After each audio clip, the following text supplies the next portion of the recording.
शांति भक्ति शांत्यष्टक में आचार्य प्रवर पूज्यपाद स्वामी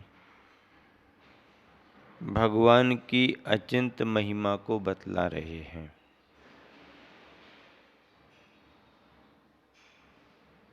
प्रत्येक श्लोक का सार ये है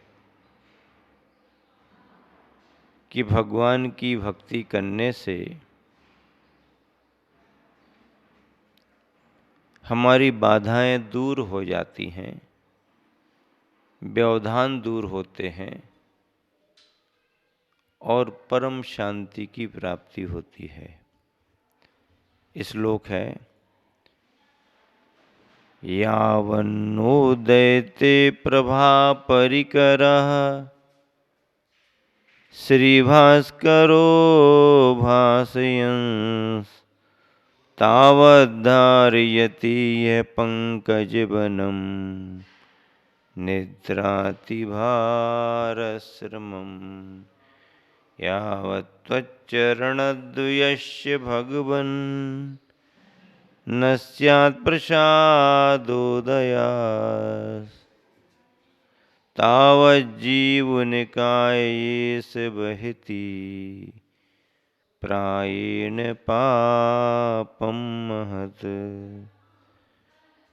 यावन्नोदयते प्रभा परिकरः श्री भास्करो भासयन् तावद्धारयति यः पंकजवनं निद्रातिभारश्रमम् यावत्त्वच्चरणद्वयस्य भगवन् न स्यात् प्रसादोदयस् तावज्जीवनिकायेष वहति प्रायेण पापं महत्।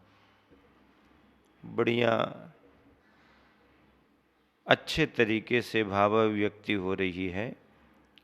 प्रभा परिकरः, एक एक शब्द का अर्थ मिलान करें। प्रभा परिकरः, प्रभा परिकर, परिकर यानी मंडल से सहित, प्रभा के मंडल आभा मंडल से सहित। श्री भास्करः शोभायमान सूर्य, श्री शोभायमान सूर्य भास्यन प्रकाश देता हुआ, यावन न उदयते जब तक उदित नहीं होता, तावत तब तक इस लोक में पंकज वनम, पंकजों का वन अर्थात कमल वन, निद्राति भारश्रमम, निद्रा के अति भार वाले श्रम को, निद्रा के अति भार वाले श्रम को धारयति धारण करता है। उसी प्रकार भगवन, हे भगवन, यावत जब तक, त्वच्चरणद्वयस्य आपके दोनों चरणों के, चरणद्वयस्य त्वत् आपके दोनों चरणों के, प्रसादोदय प्रसाद का उदय, न स्यात् नहीं होता है, तावत तब तक एस जीव निकायः यह जीव समूह, प्रायेण प्रायः करके, पापम महत बहति महान पाप को धारण करता है। क्या बात है। भगवान से दूर रहने वाला अज्ञानी प्राणी अज्ञानता के कारण पापों के समूह को ढोता रहता है, भार को वहन करता रहता है, भार वह बना रहता है। कांवड़िया जो बोझा उठा करके भागते हैं, ऐसे भारवह बने रहते हैं। सारांश क्या हो गया, मिलान करें सभी जन देखें। प्रभा मंडल से सहित शोभायमान सूर्य प्रकाश देता हुआ जब तक उदित नहीं होता, सूर्य का उदय नहीं हो तो क्या स्थिति बनती है? तब तक इस लोक में कमल वन निद्रा के अतिभार वाले श्रम को धारण करता है। सूर्य का उदय नहीं हो रहा तो सारा वनस्पति जगत, पेड़ पौधे, फूलों के बाग बगीचे सब सुसुप्त अवस्था में रहते हैं, मुरझाए रहते हैं, चैतन्यता का अभाव जैसा दिखता है। मुरझाए दिखते का मतलब क्या? चैतन्यता का अभाव जैसा दिखता है। रात्रि का समय है, सूर्यास्त है, कमल मुरझा रहे हैं, पेड़ पौधे वनस्पतियां सुसुप्त हो रही हैं, चैतन्यता का अभाव जैसा दिखता है। और प्रातः काल होते होते जैसे ही सूर्य का उदय होता है, प्रकृति खिल उठती है। अपने आप प्रकृति में चैतन्यता आने लगती है, प्रकृति का संचार दिखने लगता है। सुबह का वातावरण, सुखद समीर का बहना, पत्तों का हिलना डुलना, पक्षियों का कलरव करना, पशुओं का आवागमन प्रारंभ होना, मनुष्यों में भी जागृति आ जाती है। शयन विश्राम को छोड़ करके उठ करके तैयार होकर के अपने कार्यों में संलग्न हो जाते हैं। प्रभाती गाई जाने लगती हैं, प्रभात को सुप्रभात कहा जाने लगता है। पक्षियों के कलरव, मनुष्य अपने गौशालाओं से सार से पशुओं को ढील देते हैं, छोड़ देते हैं। पशु निकल निकल कर बाहर एकत्रित होते हैं, वन की ओर, जंगल की ओर जाने लगते हैं। कैसा प्यारा प्रभात का वातावरण प्रकृति के संचार को दर्शाता है, प्राणियों की निद्रा को तोड़ने वाला है। क्या बात है, कितना बढ़िया प्रसंग बनाया है। कहा जा रहा है कि प्रभा मंडल से सहत शोभायमान सूर्य प्रकाश देता हुआ जब तक उदित नहीं होता। सूरज का उदय हुआ नहीं, प्रकृति चैतन्य हो जाती, और सूर्यास्त होता है तो प्रकृति सुसुप्त होने लगती है।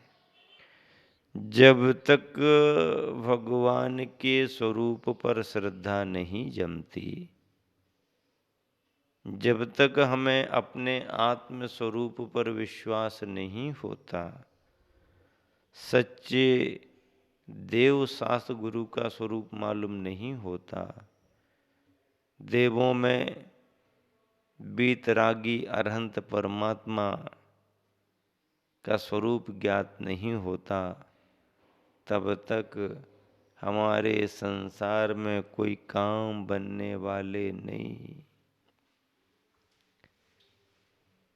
भगवान की भक्ति कर्म क्षय कारिणी होती है, शांति को प्रदान करने वाली होती है। ऐसे भगवान के चरणों के प्रसाद का उदय, प्रसाद कहा है, प्रसाद का अर्थ क्या होता है जानते आप? प्रसाद यानी कृपा। संग में मुनिवर प्रसाद सागर जी हैं, अभी कुंडलपुर में वह भी निर्यापक बने हुए हैं। प्रसाद सागर जी का नाम भी गुरुवर की कृपा का प्रसाद है। नेमावर में उनकी दीक्षा हुई थी। जब भी वो अपना कोई समाचार भेजते हैं तो उसमें अंत में यही उल्लेख करते हैं, सिद्धोदय अंतिम प्रसाद। सिद्धोदय का अंतिम प्रसाद है, क्योंकि मुनि दीक्षा में जो दीक्षाएं हुई थी नेमावर में, उसमें क्रम उनका अंत में था, अंत में था। उन्नति उन्होंने बहुत जल्दी की, बहुत अच्छी की। कम समय में निर्ग्रंथ मुनि के मुकाम पर पहुंच गए। लेकिन अपने आप को कहते हैं सिद्धोदय नेमावर का ये अंतिम प्रसाद है। प्रसाद बढ़ते बढ़ते आखिरी का प्रसाद है। गुरुवर आचार्य श्री के चरणों में संग में रह कर के अनेक वर्षों से वह स्वाध्याय साधना करते रहे। मिलनसारी हैं, सभी का ध्यान रखते हैं, सेवा भैया वृत्ति की बहुत भावना, गुरु के प्रति उनका समर्पण अद्भुत है। वर्तमान में वह अभी गुरु की सेवा में संग में है। ऐसे प्रसाद का अर्थ क्या होता है? जो गुरु की कृपा प्राप्त हो उसे प्रसाद कहते हैं। तो यहाँ पर आचार्य पूज्यपाद स्वामी कह रहे हैं कि हे भगवान, जब तक आपके दोनों चरणों के प्रसाद का उदय नहीं होता है, तब तक यह जीव समूह प्रायः महान पाप को धारण करता रहता। जिसको धर्म का परिचय नहीं,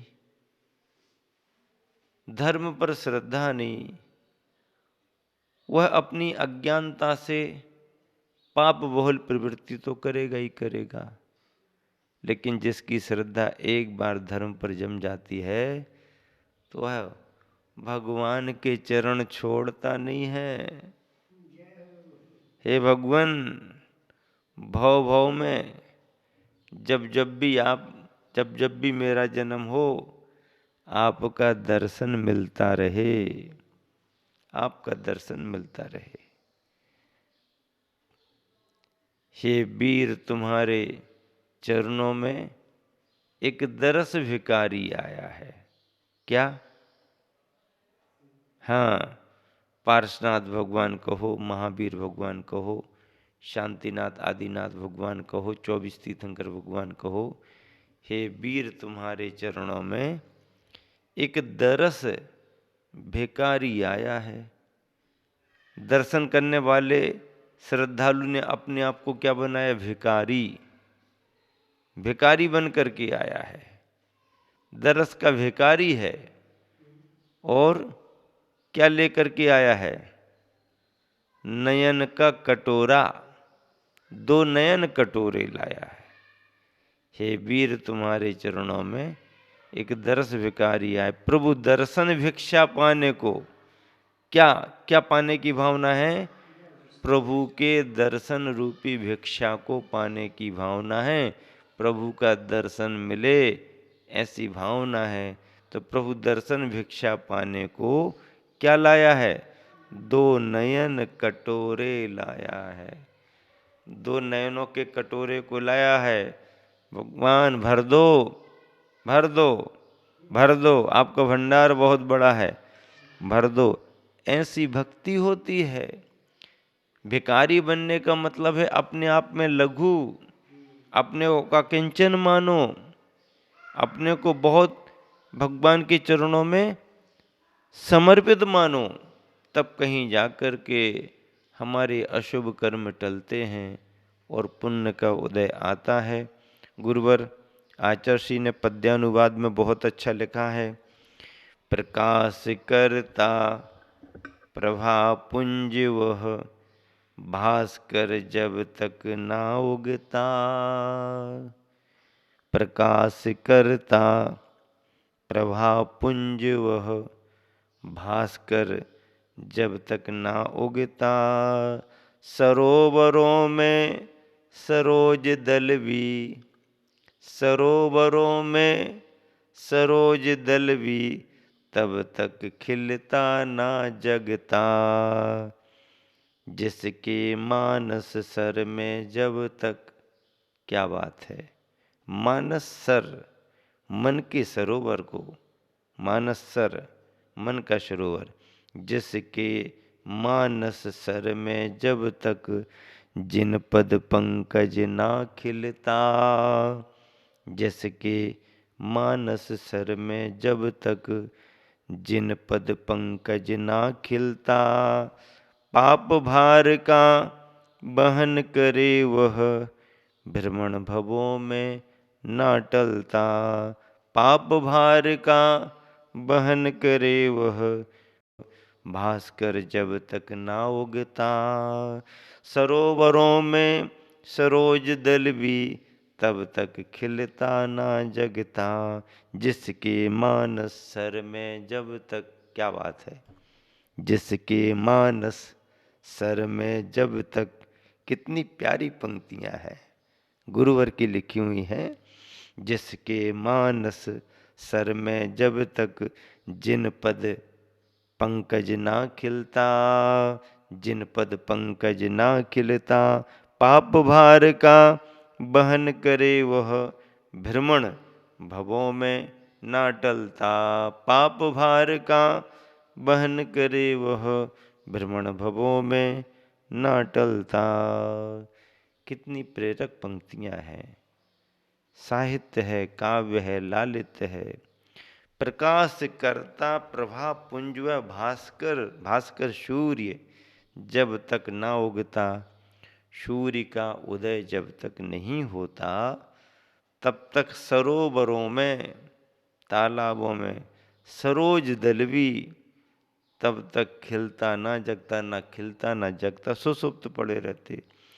जिसके मानस सर में जब तक, जिसके मन के सरोवर में जब तक जिन पद पंकज ना खिलता, भगवान के चरण कमल का पंकज ना खिलता। पाप भार का बहन करे वह, भ्रमण भवों में ना टलता। वह पाप के भार को ढोता रहता है और संसार का भ्रमण टलता नहीं है। वह संसार में भ्रमण करता रहता है। पंच परमेष्टि के चरण, अरहंतों की शरण ही भव का भ्रमण कराती है। यही सम्यक दर्शन है।